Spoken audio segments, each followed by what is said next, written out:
Alors bonjour à tous. Je tiens à vous dire que nous sommes la bibliothèque du Mont. Aulnay-sous-Bois est très très heureuse que cette rencontre, que ce moment fort entre les auteurs et les lecteurs puisse avoir lieu.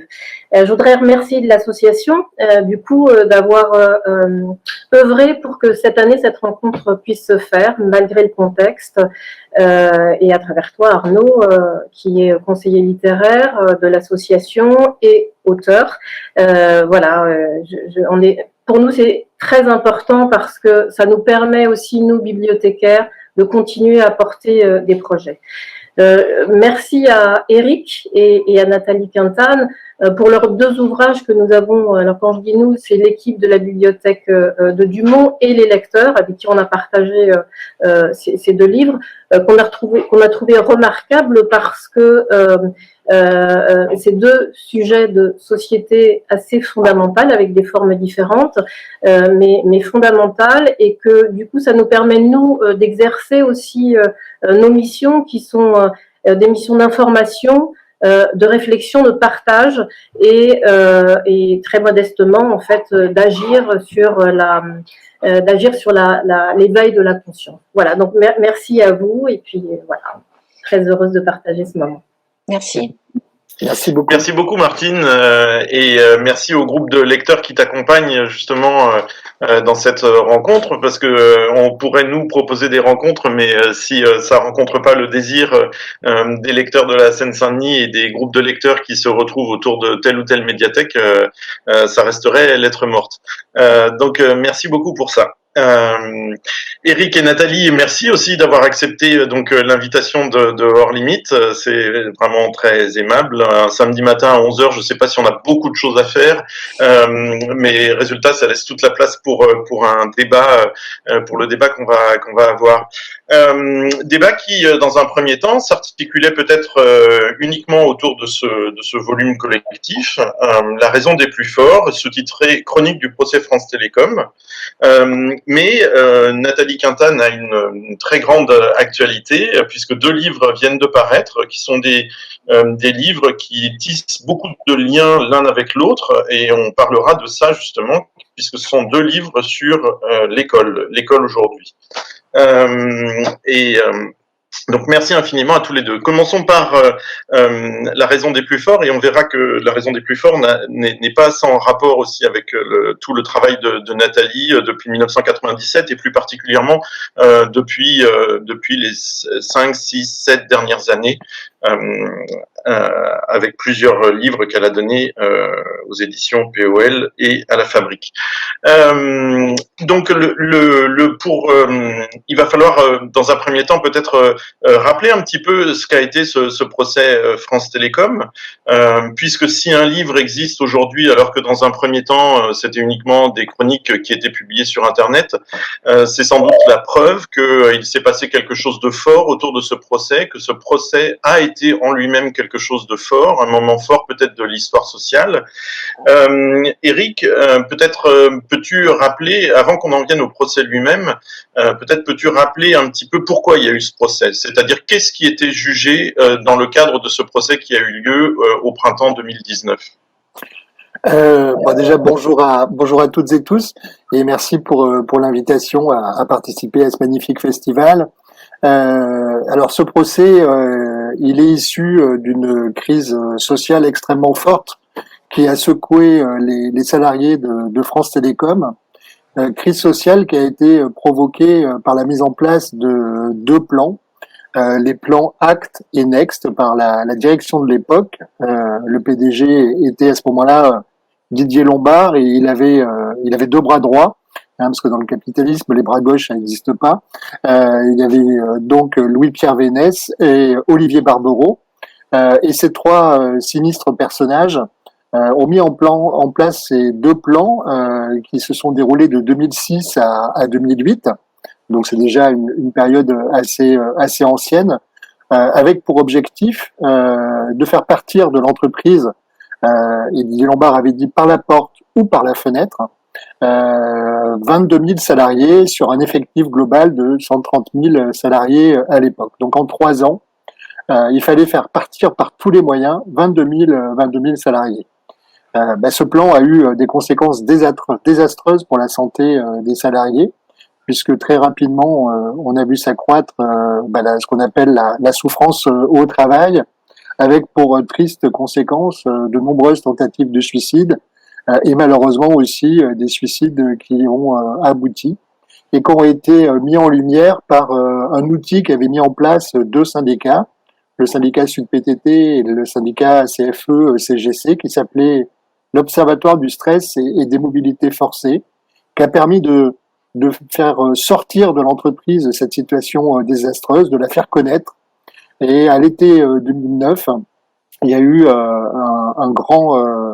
un suicide le 14 juillet 2009 à Marseille, celui de Michel de Paris, qui avait laissé un courrier accusant explicitement la direction de France Télécom d'être la seule cause de son suicide. Et à partir de là, les médias se sont emparés de l'affaire, le gouvernement a été obligé d'agir, et en 2009, fin 2009, ça a conduit à une plainte au pénal, d'abord de la Fédération Sud-PTT, et après elle a été rejointe par l'ensemble des organisations syndicales de France Télécom, l'ouverture d'une instruction, et après, pendant de nombreuses années, cette instruction, tous les moyens dilatoires des accusés ont été mis en place pour essayer d'éviter ce procès, et puis il a fallu attendre presque 10 ans, avril 2019, pour que le procès correctionnel et pénal puisse enfin commencer. Alors justement, Eric, restons un tout petit peu sur la question du management à l'intérieur de France Télécom. Il y a un des lecteurs d'Aulnay-sous-Bois, Michel Couder, qui a une question justement sur les choix d'entreprise qui ont été faits en amont et qui ont eu les conséquences que tu viens de décrire. Michel ? Oui. Alors, ma question, c'était quelles ont été les conséquences des restructurations entre 2005 et 2010 sur la qualité des services et des produits pour les usagers? Et corollairement, on dégraisse une entreprise pour en diminuer les coûts, ce qui permet d'augmenter les dividendes pour les actionnaires, mais l'entreprise peut-elle vraiment offrir la même qualité avec moins de personnel? L'effet de l'opération ne peut-elle n'être qu'éphémère, quelques années, et les dirigeants qui s'en occupent ne pensent-ils pas que de toute façon, ils quitteront le navire une fois leur tâche accomplie? Merci Michel pour cette question. Alors j'ai oublié de le dire, ce plan a été complètement abouti, puisqu'il y a bien eu entre 2006 et 2008 22 000 départs.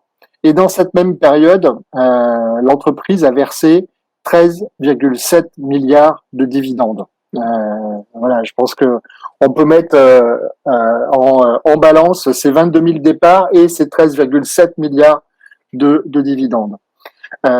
Michel, vous avez utilisé le mot usager.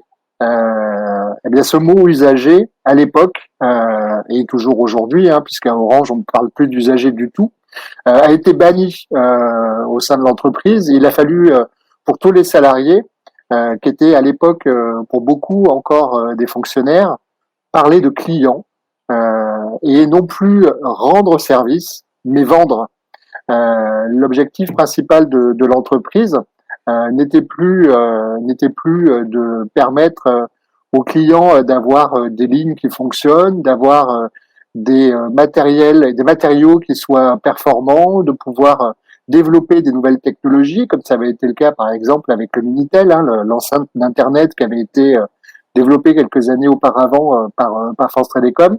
L'objectif, c'était de dégager du profit, de dégager de la marge et de retirer des salariés qui étaient des techniciens, qui étaient des gens qui étaient près de leurs usagers, qui étaient prêts à leur permettre d'avoir le meilleur fonctionnement possible pour devenir en fait soit des salariés sur des centres d'appel, soit des conseillers clients dans les boutiques, et avec pour seul objectif non pas de permettre de répondre aux questions, mais à chaque fois que des clients entre guillemets téléphonaient, d'essayer de leur vendre le maximum de produits et souvent des produits inutiles.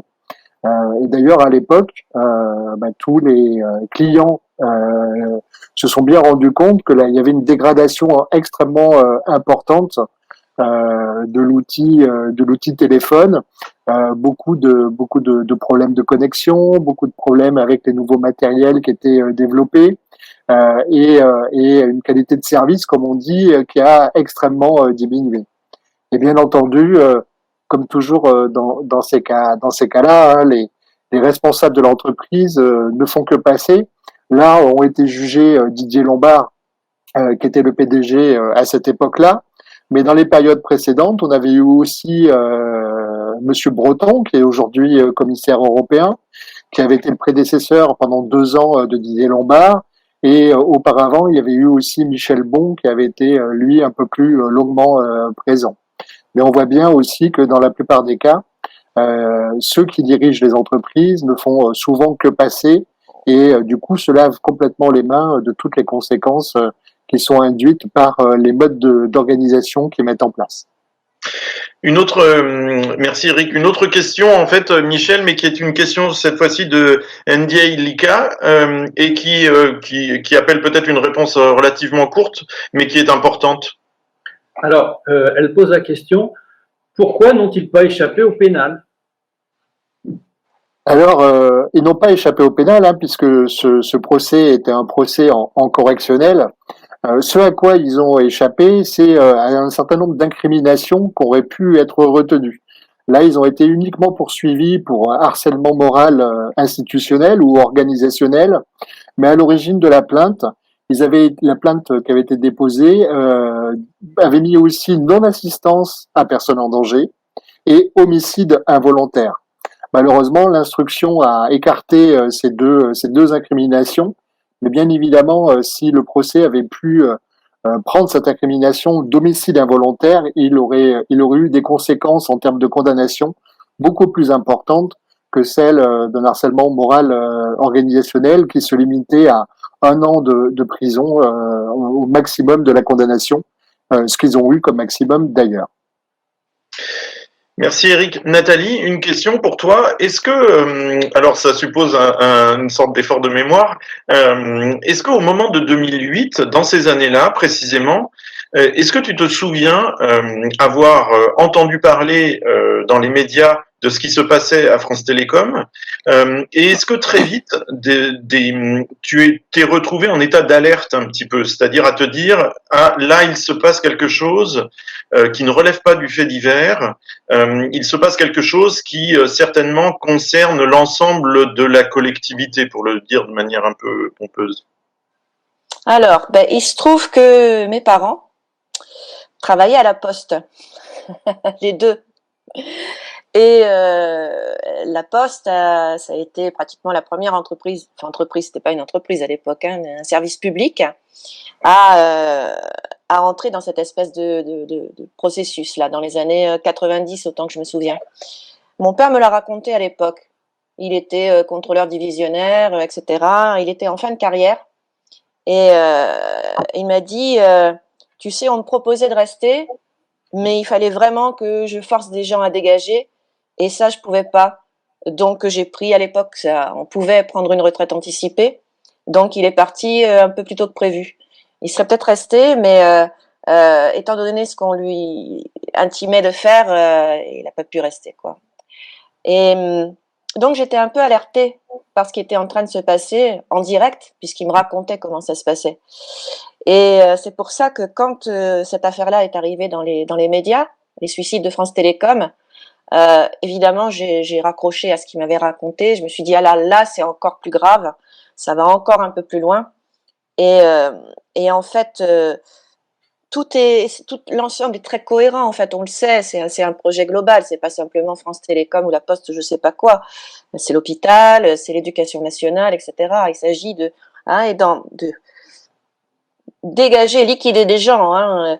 Et moi, je suis prof, je suis écrivain, mais aussi je suis prof depuis très longtemps. Donc depuis aussi le milieu des années 80. Et pendant très longtemps, je me suis dit, l'éducation nationale, y a rien à en tirer au niveau bénéfice. Donc, ils vont nous laisser tranquilles. Très longtemps, hein. Et c'est ça la magie du capitalisme, c'est que même là où il n'y a pas de blé à se faire a priori, ils arrivent quand même à se faire du blé, quoi, à se faire du pognon. Ça, c'est quand même extraordinaire. Et donc, évidemment, c'est notre tour. Comme on aurait pu et dû s'en douter, tout le monde va y passer, tout le monde y est déjà passé, et là, on en est à l'hôpital et à l'éducation. Dans l'éducation, moi, j'ai lu il n'y a pas très longtemps qu'en effet, il fallait d'une manière ou d'une autre qu'il y ait, alors je crois que j'ai vu 30 000 personnes, hein, tous services confondus, je pense, hein, qui devraient plus ou moins volontairement aller voir ailleurs s'ils y sont. Et j'ai remarqué, je suis pas la seule évidemment, c'est également d'ailleurs par Sud-Éduc que c'est remonté, par les syndicats, que sur les dernières années, on va dire les trois dernières années je pense, hein, sans vouloir aller trop loin, les démissions pures et simples dans l'éducation nationale des enseignants s'étaient multipliées en fait. Je crois que les derniers chiffres, c'est autour de 2000 personnes qui démissionnent par an. Démissionner, c'est pas se mettre en disponibilité, c'est pas pareil. Par exemple, moi, il y a une année, il y a longtemps, je me suis mise en disponibilité. Ça veut dire que vous faites une parenthèse dans votre carrière, vous n'êtes pas payé, vous faites autre chose. Et puis, si vous voulez, au bout d'un moment, hein, 1 an, 2 ans, 3 ans, ça peut durer assez longtemps. Si vous voulez réintégrer, comme on dit, revenir dans l'éducation nationale, vous faites une lettre et puis voilà, vous êtes réintégré, on vous trouve un poste et vous retrouvez votre fil de carrière, quoi. La démission, c'est la démission, hein. C'est-à-dire qu'on n'y revient pas. Le geste de demander à démissionner, de poser sa lettre de démission, c'est un geste beaucoup plus fort, quoi. C'est que vraiment derrière, il y a c'est plus possible, j'arrête là. Voilà. D'accord. Merci. Eric, donc si maintenant on rentre dans les parages du procès lui-même,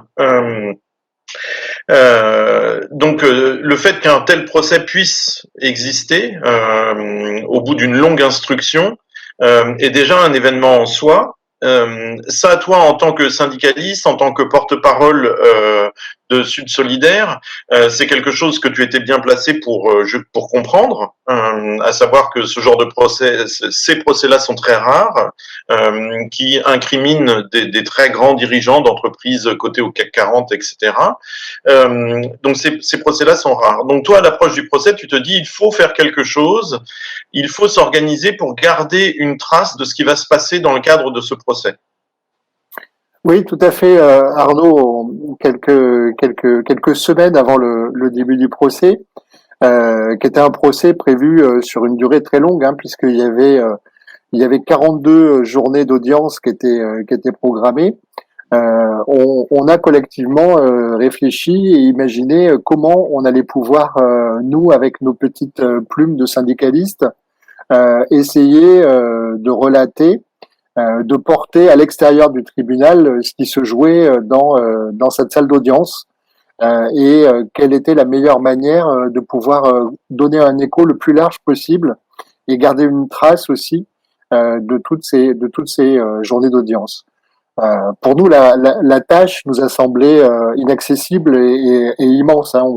On a malheureusement dans le syndicalisme souvent une plume un peu triste, et du coup on se disait que si on se contentait de faire des comptes rendus d'audience par nous-mêmes, ça n'aurait pas forcément un grand intérêt, un grand écho, et puis ça resterait sans doute dans le cercle un peu étroit du monde syndical.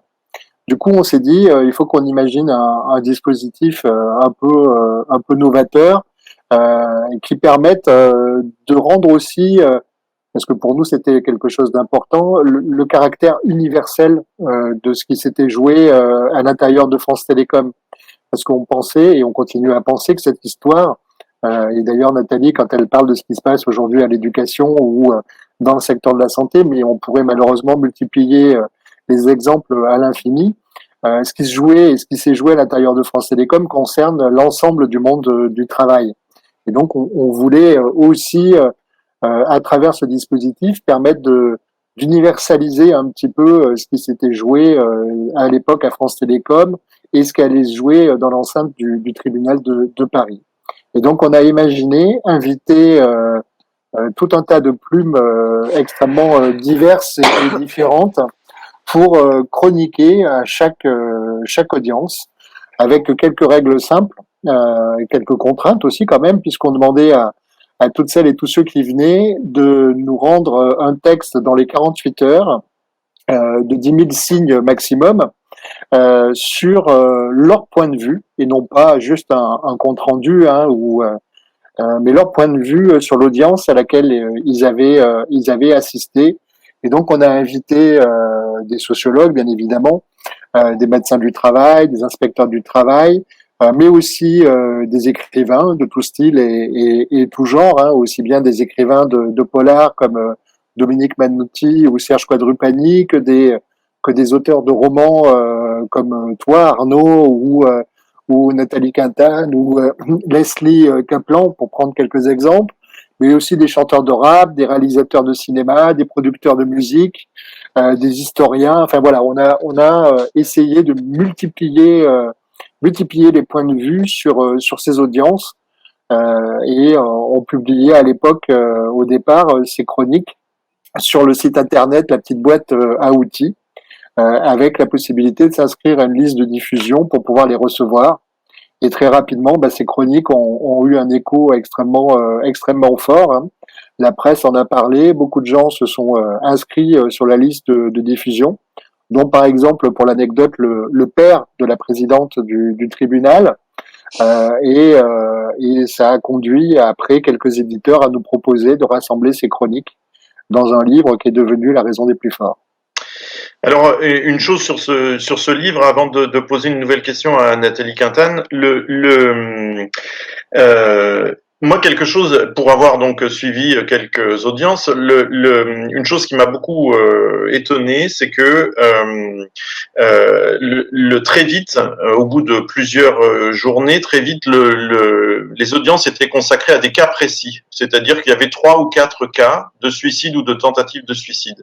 Si bien qu'en fait, ces audiences, qui pouvaient être longues, qui pouvaient parfois être un petit peu arides, restaient systématiquement très ancrées dans la question humaine. On avait le parcours d'une personne, le parcours humain, professionnel, etc., qui était déroulé dans le cadre de ces audiences-là. Et donc, il y avait une espèce, de mon côté, c'était quelque chose d'assez inattendu, une forme de douceur qui se faisait entendre. Et ça, je crois que pour le collectif que tu viens de décrire, de gens venant de tous horizons, mais aussi beaucoup de la culture, c'était comme si une partie du travail était faite par la cour elle-même. Alors, je sais que c'est une idée compliquée à formuler, mais tout de même, il y avait une écoute, une place qui était faite, une forme de réparation quand même déjà dans la qualité de cette écoute, qui faisait qu'ensuite, nous venant effectivement de la littérature ou de la création artistique en général, on se sentait presque le travail de décryptage n'était pas le même que si on avait été face uniquement à la rudesse et la violence, la brutalité managériale. Je vais juste lire, il y aurait quantité d'extraits qu'on pourrait lire, j'en ai pris un petit peu, non pas au hasard, mais presque, pour faire entendre un petit peu justement la langue des auteurs invités à participer à ce volume. C'est un extrait du texte de Métine Navajo, qui est auteur de théâtre. Il y a les chiffres, les rapports, tout ce qui a tendance à se figer, à devenir point de détail, à se perdre dans la montagne des pièces et des citations contradictoires. La lecture des ordonnances, des documents, des faits. Tout ce qui fait procès. Il y a ces moments de débat sordide où il semble que les anciens dirigeants refassent en direct pour les juges l'évaluation d'incompétence de leurs anciennes employés ici réapparus, de leur haine moins l'infini donc, pour justifier les perversités managériales mises en œuvre. Des moments où, même, ils s'étonnent devant l'absurdité de certaines situations. C'est bien simple, ils sont comme nous, ils ne les comprennent pas. Et puis, il y a les déferlements de vie à l'intérieur du tribunal. Il y a la lettre de Madame Cassou, mère d'Anne-Sophie Cassou, suicidée à 42 ans, sans force pour venir seule. Son mari est décédé l'an dernier. Se confronter à ceux qu'elle accuse, dans les derniers mots de sa lettre lue par l'avocat Maître Benoît, d'homicide entre parenthèses involontaire, et qui retrace le long calvaire de sa fille, le chemin qui va d'un business award à un suicide. La perversité avec laquelle elle est traitée, proche de la torture. Réaction, c'est une situation dramatique, vraiment dramatique. Mais cette jeune femme n'était-elle pas célibataire sans enfant? Elle partait seule en vacances. Grande classe. Nathalie, donc là, c'est pas un exemple de ta propre contribution à ce volume, mais une question moi qui me semble importante. Lorsque tu acceptes l'invitation d'Éric Benel, donc à participer, tu valides d'une certaine manière implicitement l'idée que la parole littéraire, elle peut faire front au langage des managers et à la brutalité de ces entrepreneurs-là. Dans ton dernier livre, Un hamster à l'école, tu dis que toute littérature est d'intervention, la tienne, mais en fait tu élargis ça à toute littérature en général. Est-ce que tu peux nous expliquer ce que tu entends par là quand tu dis toute littérature est d'intervention, et est-ce que tu avais cette confiance que je viens de dire? C'est-à-dire, oui, je peux, moi, avec les outils de la littérature, avec les armes de la littérature, ou avec ma voix de poète, je peux vouloir me dresser contre la brutalité de ce monde-là et de cette langue-là. Alors, ça demande un peu de, de nuances. Donc, je crois que là, il y a plein d'angles par lesquels essayer de répondre à cette question.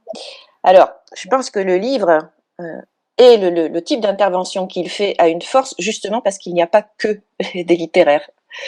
Et il me semble, quand je dis d'intervention, parmi toutes les autres formes d'intervention. C'est-à-dire que je pose pas une espèce, ça a l'air comme ça, bon, on va dire que je défends ma boutique, je pose pas de privilèges particuliers de la littérature en termes d'efficacité ou de je ne sais trop quoi par rapport à la puissance et au pouvoir qu'on a en face et pas seulement en face, tout autour de nous, en nous, etc. Ça serait vraiment très très prétentieux et présomptueux. Je pense qu'il y a une espèce de particularité dans l'approche critique et descriptive qui est faite d'énormément de singularités comme ça qui s'accumulent, qui se juxtaposent et qui font entendre autrement des choses semblables, enfin qui essayent de faire entendre autrement des choses semblables, mais c'est d'autant plus intéressant quand il y a d'autres paroles qui sont écrites différemment, quoi, hein, on l'a dit, de sociologues, d'historiens, etc. Ça, c'est une chose. Ensuite, je crois que, j'ai peut-être un peu plus personnel, j'ai l'impression qu'on est comment dire, les gens qui sont artistes ou écrivains ou je sais pas quoi sont coincés entre deux costumes ou deux postures contradictoires et compliquées. Alors d'une part, il y a un livre qui en parle, qui est sorti il y a pas longtemps de Farber, la posture de l'écrivain comme grand écrivain potentiel, un peu au-dessus des nuages, qui regarde tout ça et qui domine. Mais qui du coup n'intervient pas directement, j'allais dire, dans la bataille, ou alors de l'autre, la littérature engagée à l'ancienne un peu, hein, où on est plus ou moins affilié à un parti précis. Je pense évidemment à Aragon, etc. Bon, et en fait, ce qu'on peut faire là maintenant, aujourd'hui, c'est ni l'un ni l'autre. C'est quelque chose qui est je crois qu'il y a une forme d'heureuse normalisation de la littérature en France là qui est en train de se faire, qui évite les deux postures, enfin qui évite les deux positions, donc qui nous rend à la fois plus modeste, oui j'espère, et à la fois plus moins timide dans le fait de penser qu'on peut proposer une autre voie dans la bataille, quoi, hein, et d'une manière ou d'une autre y contribuer. C'est une espèce de double posture un peu contradictoire où on rabaisse dans les ambitions d'un côté et où on les relève de l'autre de manière beaucoup plus pragmatique et pragmatiste, on va dire, hein. Si à condition de considérer, si vous voulez, que au même titre que les problèmes auxquels on a affaire là, hein, le problème de souffrance au travail et puis les autres problèmes dont on parle beaucoup problème de l'écologie, etc. Enfin, tous les grands problèmes publics auxquels on a affaire depuis assez longtemps et particulièrement maintenant. Ben, parmi tous ces problèmes publics-là, il y a aussi, d'une certaine manière, la littérature qui pourrait être versée en tant que problème public à discuter, pas seulement avec les critiques littéraires, mais avec ben voilà, le public de la bibliothèque. Hein. Parce que la question que vous me posez, eh bien, je sais pas, c'est peut-être une question aussi que sans doute que se posent tous les gens qui écrivent un peu ou qui lisent des livres. Et donc, c'est quelque chose, une question à mettre sur la table pour tout le monde, quoi. La fameuse question, qu'est-ce que peut la littérature? Est-ce qu'elle peut quelque chose? À quelles conditions? Est-ce que moi, ça m'a fait quelque chose? Est-ce que ça m'a amené à, je sais pas, à sortir dans la rue pour aller en manifestation ou faire une action ou pas? Enfin, c'est toutes ces questions-là qui sont derrière. Je digresse comme d'habitude, mes excuses. Eric, une question pour toi, mais que je pourrais poser aussi à Nathalie. Dans quel état émotionnel ou intellectuel tu as suivi ces 40 journées d'audience? Est-ce que tu as réussi à contenir la colère avec laquelle tu étais arrivé au procès? Est-ce qu'au contraire, cette colère n'a fait qu'augmenter? Est-ce que tu as appris des choses? Ou alors est-ce que le procès, les audiences, les prises de parole des uns et des autres n'ont fait que confirmer des choses que tu savais déjà, à la fois d'un côté sur la souffrance des individus, des salariés, et de l'autre côté sur la brutalité des managers? On passe pas 42 après-midi, longues après-midi dans une salle d'audience sur un sujet aussi fort sans ressortir bouleversé et transformé.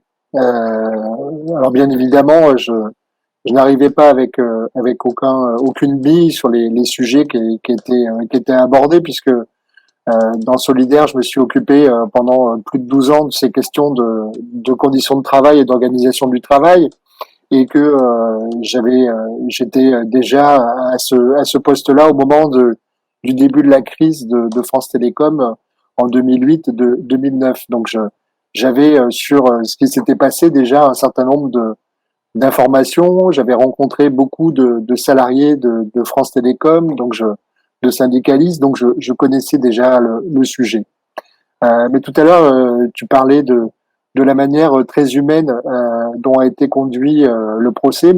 Elle a été conduite en effet de manière très humaine, mais aussi avec une redoutable efficacité.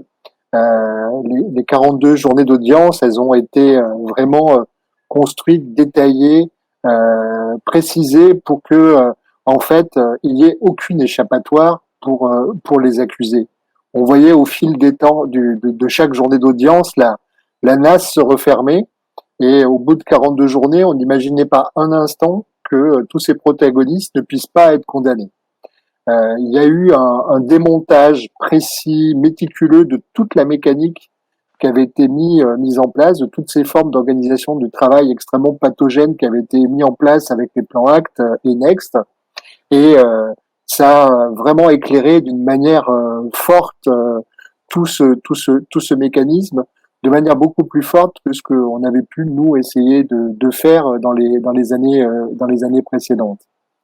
Donc ça a été un élément fort. Le deuxième élément qui a été très fort pour moi, c'est la posture ou la place de partie civile. Alors, je parle pas de moi en tant que tel, mais toutes les parties civiles qui sont venues ou qui n'ont pas pu venir. Tu citais tout à l'heure la lettre d'une mère qui n'a pas été capable de venir jusqu'au tribunal. J'ai pu rencontrer des parties civiles qui sont venues des fois que pour une seule journée ou parfois que quelques heures, et j'ai vu la force que ça demandait, l'énergie que ça demandait, et je me suis rendu compte à quel point c'était un acte héroïque de venir dans ce tribunal en tant que partie civile, et ça m'a profondément touché et bouleversé. Et toutes les rencontres que j'ai pu faire avec ces parties civiles ont vraiment été extrêmement puissantes. La troisième élément, ça a été vous, les chroniqueuses et chroniqueurs, que accompagné chaque journée, et avec vos regards et vos paroles multiples qui m'ont ouvert plein d'angles que je n'avais pas forcément pu envisager, et une grande fierté du coup que c'est d'avoir pu avoir ces chroniques, d'avoir aujourd'hui ce livre, parce que sur ce procès qu'on qualifie d'historique, je prétendrai pas que ce livre est historique, parce que ça serait très présomptueux, mais en tout cas d'avoir gardé une trace et d'avoir permis d'avoir une trace de ce qui s'est fait dans ces 42 journées d'audience, et cette trace-là multiple et plurielle, voilà, c'est évidemment une grande fierté. Et puis le dernier élément, c'est la colère. La colère, je l'avais déjà avant, mais elle n'a pu que s'accentuer pendant tout ce procès, parce que à aucun moment ces accusés n'ont eu un geste de compassion, un geste d'humanité, hein, tout simplement, un geste de demande de pardon ou d'excuse. Non, ils ont à chaque fois continué à affirmer qu'ils n'avaient pas le choix et que ce qu'ils avaient fait était bien pour l'entreprise. Et donc, pour moi, c'est jouer dans ce tribunal une forme de mise en image de la lutte des classes. Je n'ai pu sortir de ce procès qu'avec encore plus de colère et plus de détermination pour lutter contre ce système extrêmement destructeur des humains. Une chose qui m'a beaucoup surpris aussi dans le cadre du procès, quand on écoutait les familles des victimes, les familles des salariés qui se sont suicidés ou de ceux qui ont tenté de se suicider, on pouvait aller d'une forme de colère très très lucide sur les questions politiques qui étaient mises en branle par tout ça. Je me souviens notamment du témoignage, du long témoignage d'une jeune femme de 25 ans qui parlait du suicide de son père, qui était un témoignage d'une force incroyable. Et à d'autres moments, ce que l'on entendait surtout, c'était une détresse absolument impossible à endiguer. Je vais à nouveau lire un tout petit extrait pour qu'on ait une idée un petit peu de ce que le tribunal a permis de faire entendre. La présidente, l'ex-compagne de Camille Baudivit. Il vous parlait de ses difficultés au travail? Non, Madame la Présidente. Quand on était à la maison, on était ensemble, on ne parlait pas de ça. C'est autrement que j'ai su. Camille, c'était un doux. Il avait ses habitudes, ses repères. Le matin, il sortait avant d'aller au travail. C'était un temps à lui. Et un jour, il m'a dit comme ça, j'arrive plus à courir. Et j'ai compris aussi qu'il n'allait plus voir les oiseaux sur la grève. Mais je ne suis pas médecin, Madame la Présidente. Je ne savais pas quoi faire.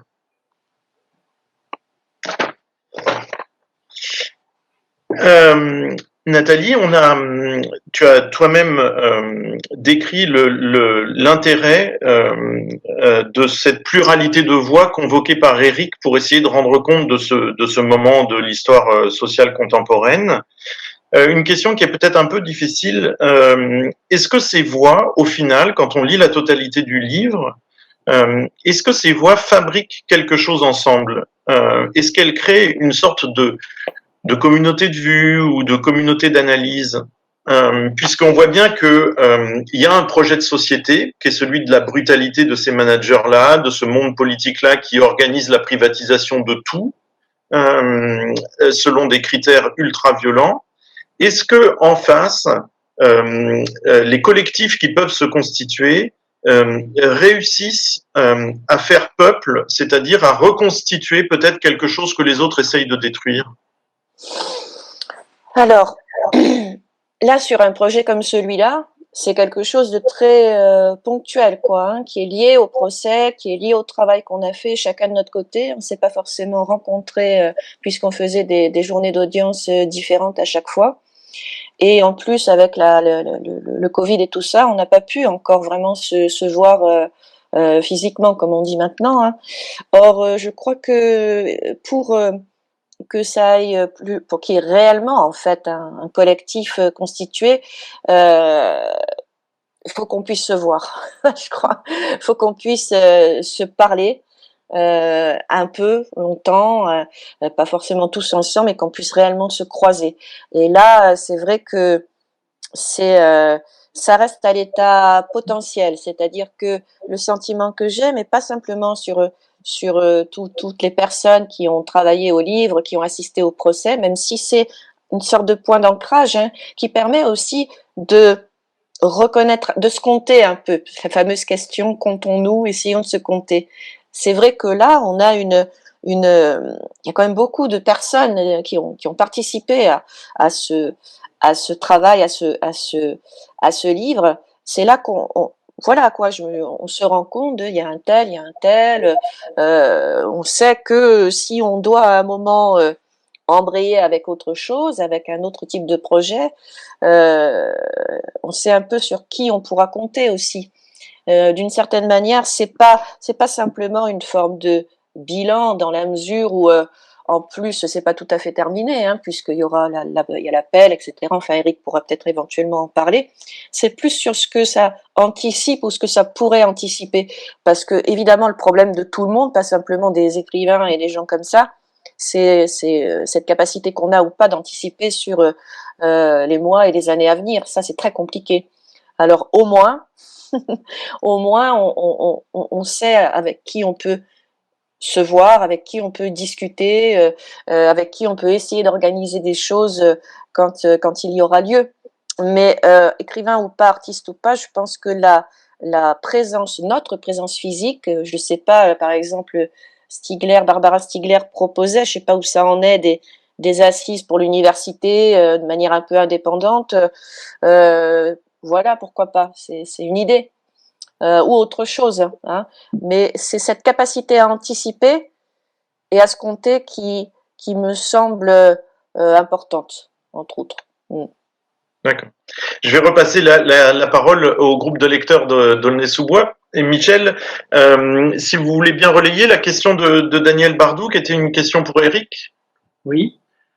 Alors, peut-on, pour Eric, pardon, est-ce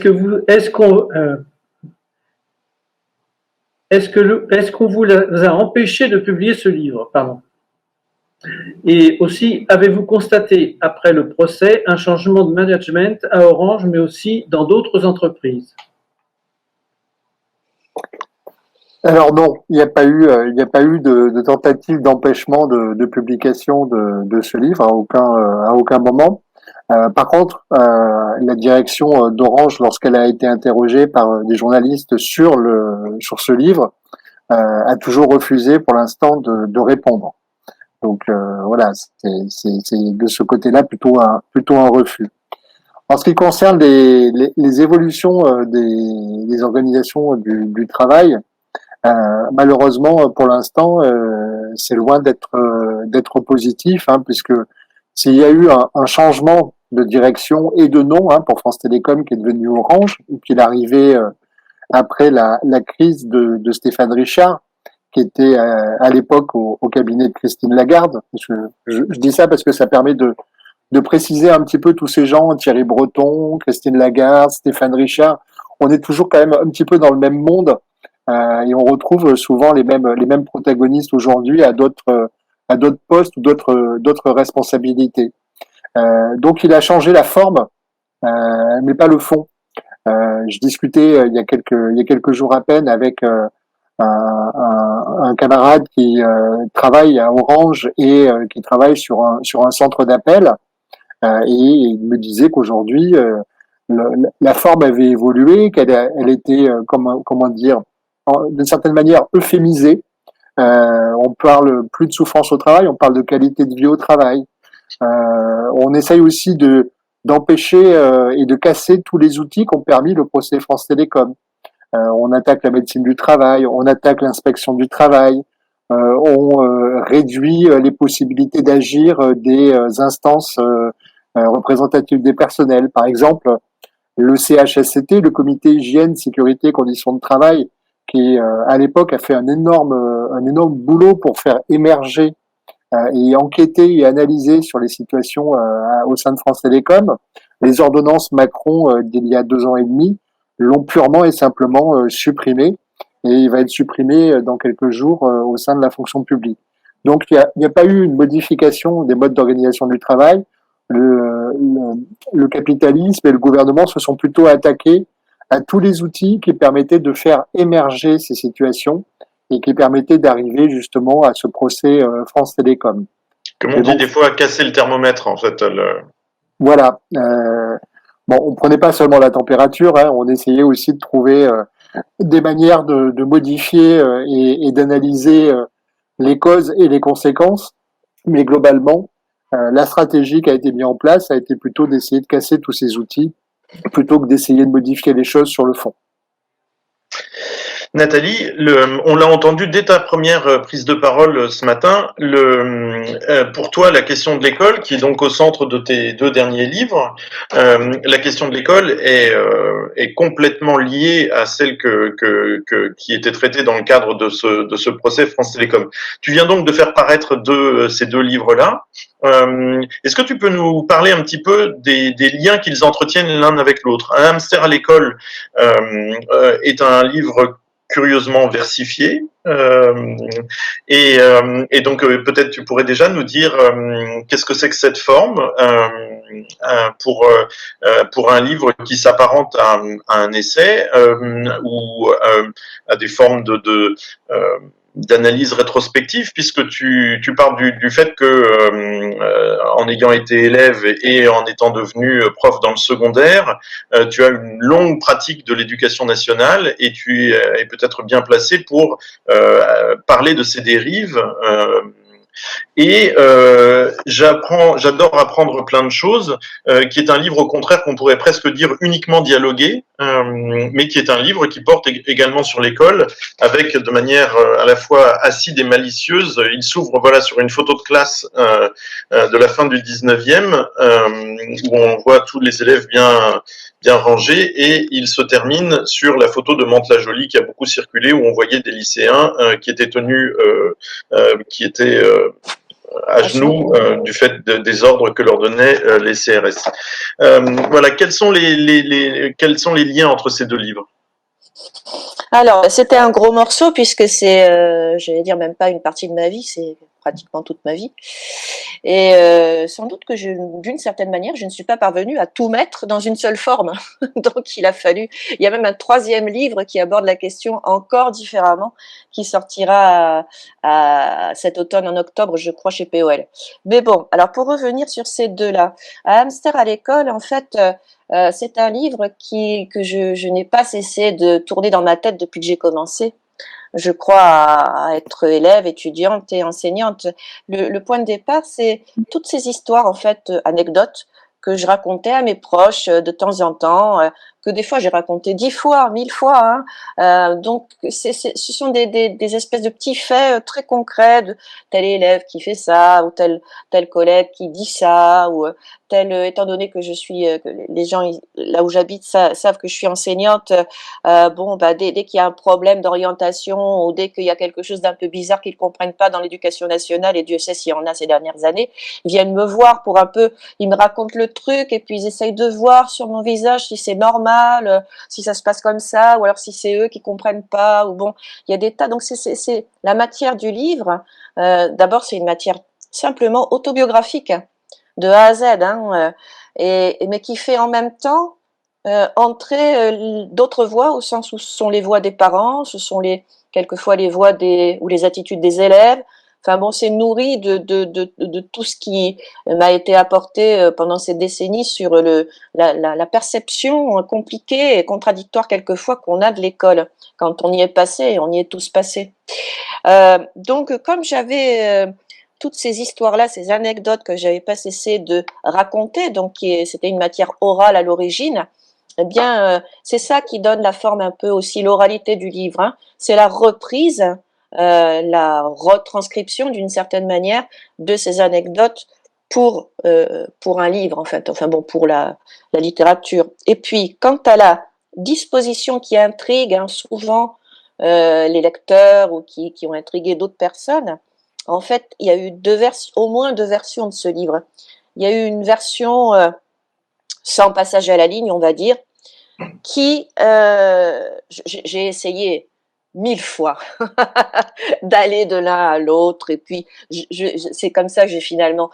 Vous savez, c'est du bricolage en fait, quoi. Enfin bon, vous le savez vous-même très bien, hein, on essaye un truc, ça marche pas vraiment bien, on essaye autre chose, c'est un peu mieux, etc. Donc au terme de tous ces bricolages, je me suis aperçue que quand il n'y avait pas de passage à la ligne, ça noyait dans une espèce de, de, de construction syntaxique un peu, comment dire, où les choses ne saillaient pas véritablement, où les problèmes, d'une certaine manière, étaient moins visibles. Alors que si je passais à la ligne à certains moments, pas n'importe lesquels, mais je vais dire lesquels, il y avait des choses qui apparaissaient encore plus étonnantes, encore plus étranges, encore plus peut-être scandaleuses ou pas, peu importe, encore plus sensibles. Ça, c'est comme on sait dans la poésie, c'est ce moment du passage à la ligne, c'est le dernier mot avant de sauter à la ligne. Donc, cette manière de faire permet vraiment de mettre en relief des moments que sinon on n'aurait pas vus.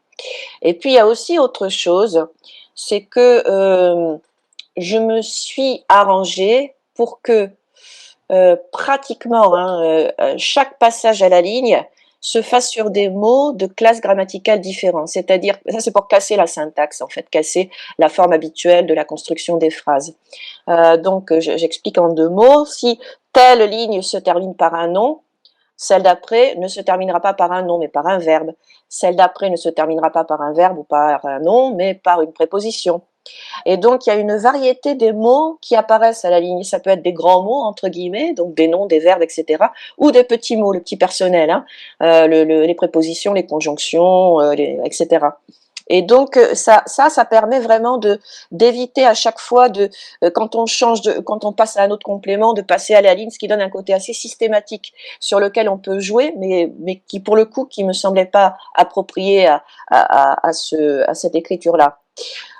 Donc ça casse la construction habituelle des phrases et ça permet un peu de déstabiliser la lecture et de mettre l'accent sur des choses qu'on aurait moins vues, disons.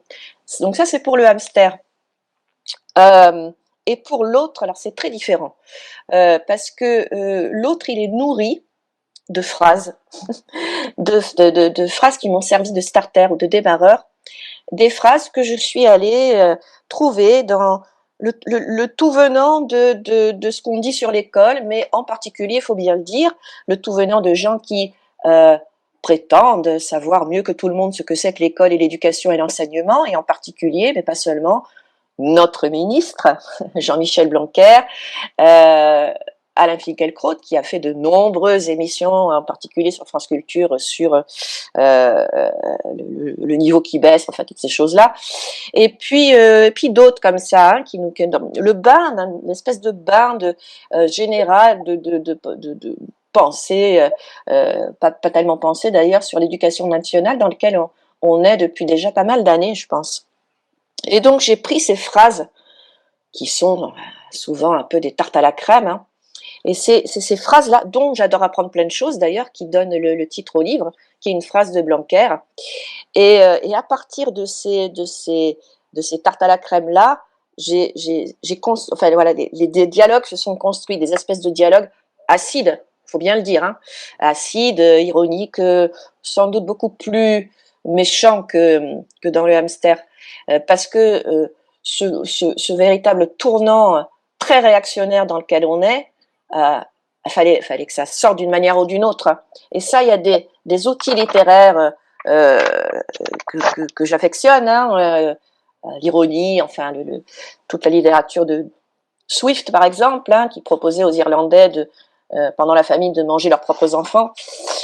Quand on a affaire à une situation aussi caricaturale et cruelle, il me semble que des fois il faut proposer aussi des formes non pas caricaturales, enfin j'espère, mais aussi un peu cruelles.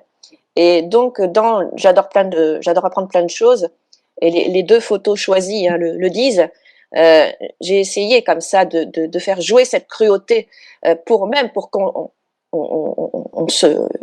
l'exagération aussi sert à ça, hein, pour qu'on se rende compte du degré on le disait tout à l'heure, de perversité dans lequel on est. Et à la limite, tout ce que je raconte là, c'est bien moindre que ce que disait Éric sur l'attitude de Lombard, enfin des grands patrons, hein. C'est ça aussi, hein, c'est ces gens qui pensent faire le boulot et qui sont comme derrière une vitre. Quelqu'un comme Blanquer ou Finkielkraut, c'est l'impression que ça nous donne aussi qu'ils sont derrière une vitre, quoi. Mhm. Tu parlais d'un tournant réactionnaire, mais en début de rencontre, tu parlais également d'une forme d'emprise managériale sur l'école, c'est-à-dire ou alors plutôt du fait que ces gens-là, ce monde-là, a réussi à trouver de l'argent même là où on pensait qu'il n'y en avait pas, c'est-à-dire dans l'éducation nationale. Dans le groupe des lecteurs La Donne et Sous-Bois, il y a justement Michel, vous pouvez peut-être relayer maintenant la question de Marie, qui est en fait une question qui peut sembler anodine, mais qui ne l'est pas du tout, à mon sens. Alors, c'est en tant que poète, mettez-vous des choses en place pour initier la poésie à vos élèves. Moi, ce que j'entends, pardon, Nathalie, dans cette question, c'est justement, quelle marge de manœuvre il reste encore aux enseignants pour réussir à peut-être résister aux injonctions managériales ou réactionnaires de l'école. Alors, c'est la question des programmes, hein, je pense. Au lycée, rien, je crois. Avec la réforme, il y a presque plus de liberté. Alors, je parle de ce que je connais, hein, en lettres, en français, comme on dit. Il y a maintenant des ouvrages imposés par le ministère, par le programme, par les programmes. Donc, il n'y a plus cette relative liberté qu'il y avait avant. Pendant assez longtemps, je le raconte un peu dans le hamster, j'ai fait passer les oraux du baccalauréat sur les dernières années juste avant la réforme, avant l'application de la réforme. Et c'est vrai que chaque élève de lycée venait avec son petit cahier là, avec tous les textes qu'il avait étudiés. Et suivant les enseignants, c'était assez différent. Voilà, il y avait un peu évidemment des textes de base, Voltaire, etc. Et puis il y avait des enseignants qui, on voyait, hein, qui se permettaient d'autres choses, qui allaient vers Beckett, enfin, Maëlys de Kerangal, etc., qui essayaient d'autres choses, quoi. Donc il y avait une relative liberté qui se sentait à l'oral, vraiment, hein, du bac. Maintenant, ça, c'est plus possible. Au lycée, c'est devenu très, très cadré. Ça, c'est la volonté, on le sait, c'est la volonté de Blanquer, hein, de cadrer les enseignants et d'en faire des sortes d'exécutants, en fait. Au collège, alors, je vais nuancer, parce que le collège, j'en ai une longue pratique, j'ai commencé en 86, et bien sûr qu'il y a toujours eu des programmes, mais on apprend avec le temps à être à la fois dans le programme et à en utiliser l'élasticité. Et au collège, il y a une forme d'élasticité, alors qui apparemment est en train de changer, parce que je vois arriver de jeunes collègues qui ont peur de ne pas être strictement dans le programme.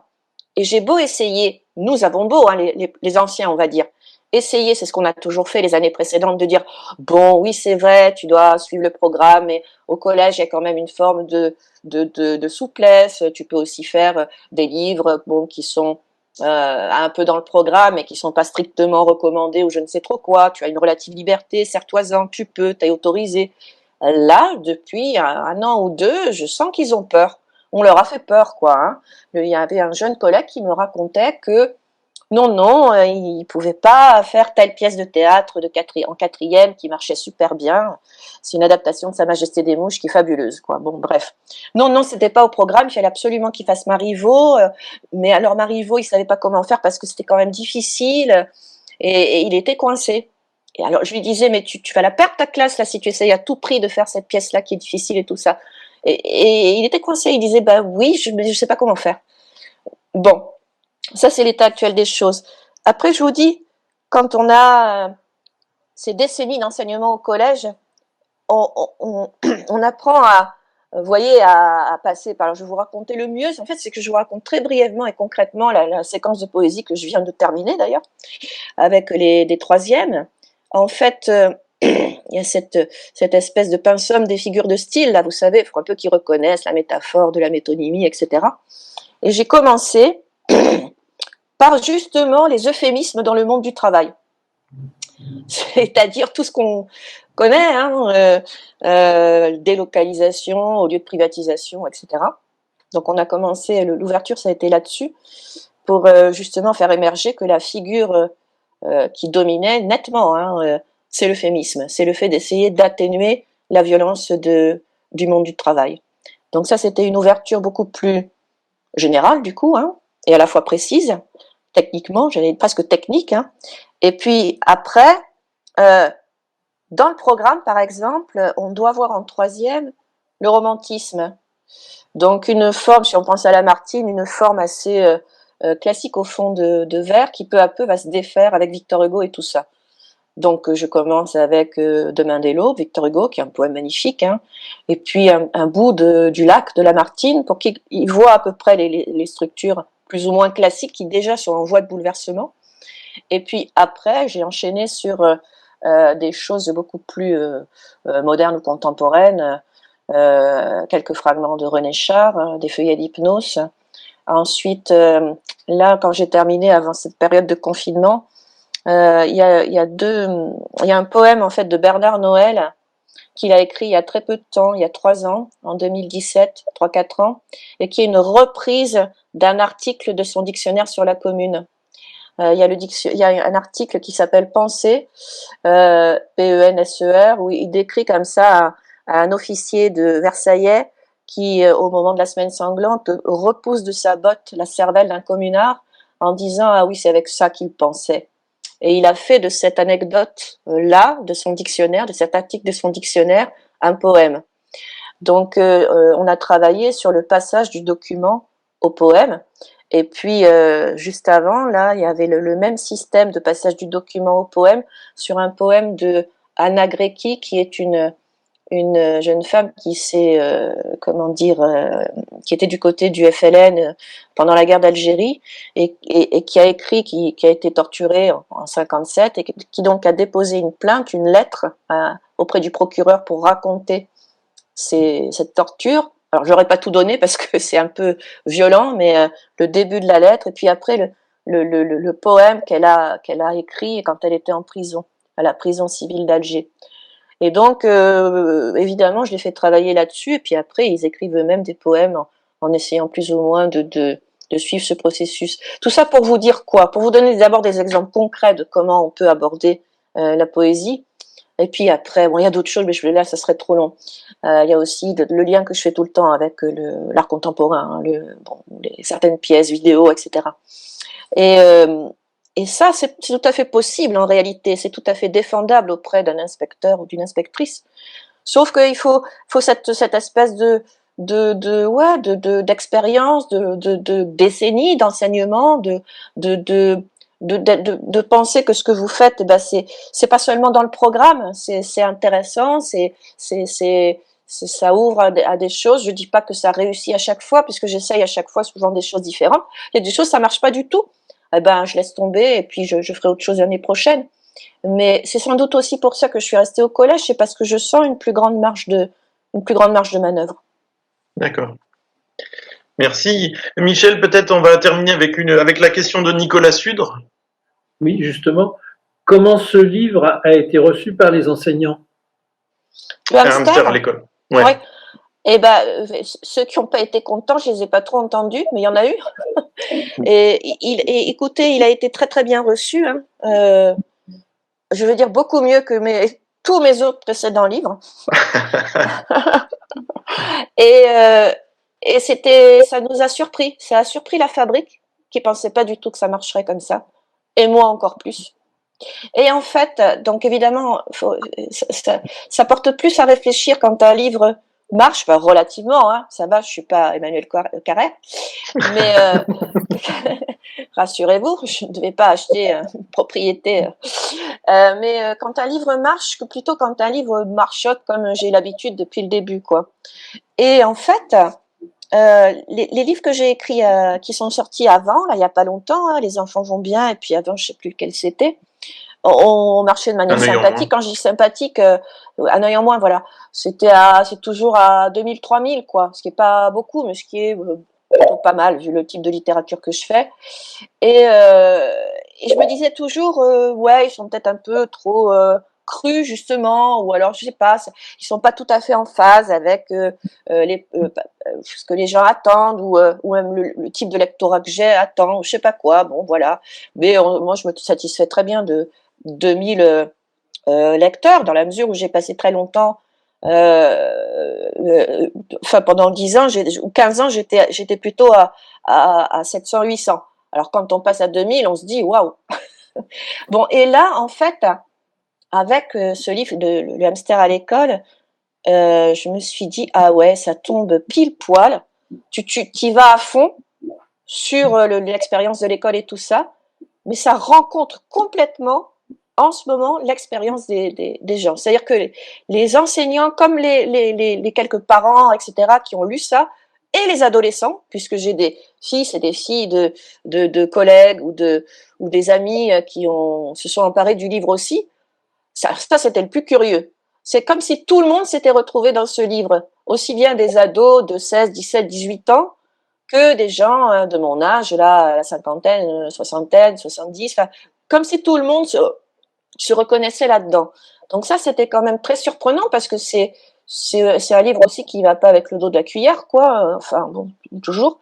Après, il y a un reproche que j'entends qui m'a été fait, pas forcément par des enseignants d'ailleurs, qui était oui, mais vous laissez pas beaucoup d'espoir, et puis en gros c'est négatif, et puis ça pourrait très bien être récupéré par les réacs justement. Hein. Bon, pour le moment ça l'a pas été, peut-être par sa forme. Je me demande si le fait que ce soit fait comme ça, fabriqué de manière un peu inconfortable et bizarre, hein, comme disait un lecteur critique qui a envoyé un mot à la fabrique, là, justement, c'est pas une forme conservatrice du tout. Donc ça coince avec, je pense que la forme fait barrage.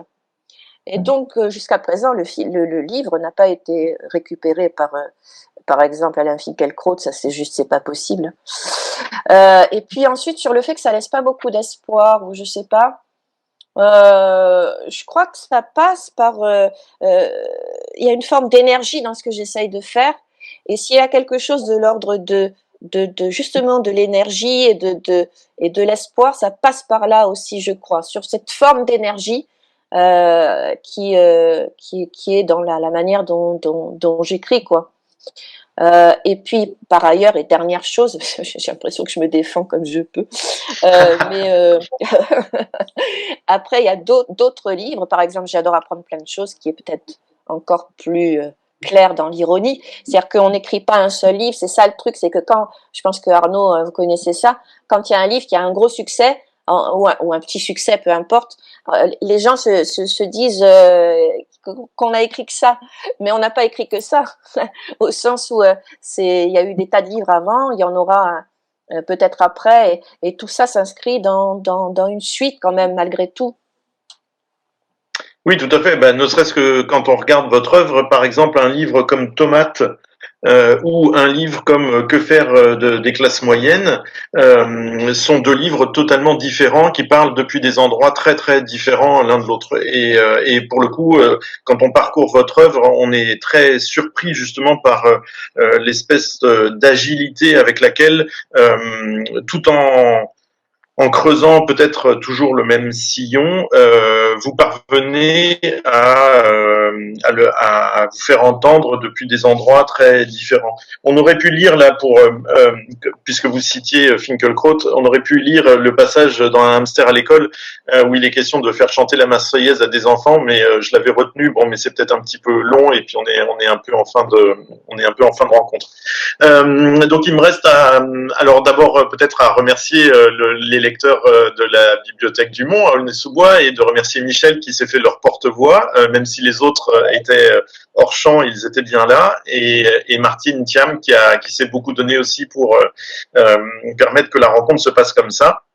Merci beaucoup Éric Benel, merci à la fois pour ce travail, puisque pour moi ça a été, comme Nathalie le disait tout à l'heure, participer à ce volume, ça a été très très riche, très prenant, et donc je vous suis très reconnaissant d'avoir donné tant de temps aussi de votre vie à ce projet-là, à ce livre. Je pense qu'il consigne quelque chose qui, pour l'histoire contemporaine, l'histoire sociale, est absolument décisif. Et merci beaucoup Nathalie Quintane aussi d'avoir accepté nos 2 invitations dans le cadre du festival. C'est très précieux pour nous de pouvoir vous entendre comme ça et de pouvoir essayer de favoriser la circulation de vos livres en Seine-Saint-Denis. Et puis là, puisque maintenant on est sur Internet de manière beaucoup plus large que simplement la Seine-Saint-Denis. Et merci aussi pour la générosité intellectuelle dont vous avez fait preuve aussi bien vous deux que les lecteurs d'Aulnay pour que cette heure de débat ensemble soit riche et instructive et constructive. Merci beaucoup à tout le monde. Merci à tous les lecteurs et merci beaucoup. Au revoir. Merci.